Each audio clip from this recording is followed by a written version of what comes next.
Mais d'autres également critiquent l'UDPS en disant que l'UDPS veut mener une candidature pugnace en essayant un peu de se baser sur des éléments qui ne sont pas, qu'on ne sait pas prouver pour le moment, notamment la congolité des candidats.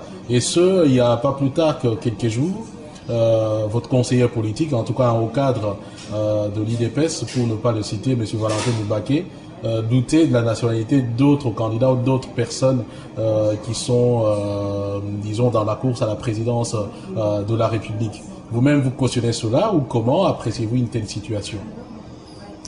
Mais la situation est exacte au moment où nous parlons. Presque la majorité de ceux qui sont au pouvoir au Congo ont une double nationalité.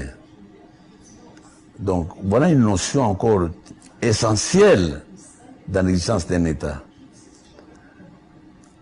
Au dialogue intercongolais, nous avons insisté là-dessus, sur deux opérations qu'il fallait faire. D'abord, l'identification du Congolais. Savoir qui est Congolais, qui ne l'est pas. Après, toute cet oïe-boyu qui a rien au pays pendant 50 ans, il fallait quand même qu'on voit clair qui est fils du pays. Parce que dans tous les pays du monde, personne ne peut venir, un étranger, venir exercer des droits des citoyens chez nous. C'est normal. Donc, identification des Congolais. Deuxième opération qu'il fallait faire, le recensement de la population.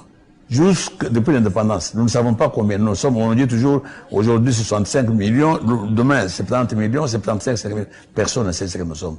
Voilà des choses par lesquelles il faut commencer pour parler de l'existence d'un État. Donc, ceci étant fait, ceux qui pour le moment peuvent être des étrangers, voter, tout ça, mais nous n'y pouvons rien parce que nous n'avons pas le pouvoir.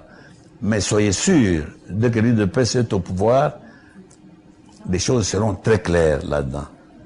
Un étranger ne peut pas venir chez nous pour s'appeler citoyen et faire ce qu'il veut. Nous allons mettre de l'ordre dans ce sens.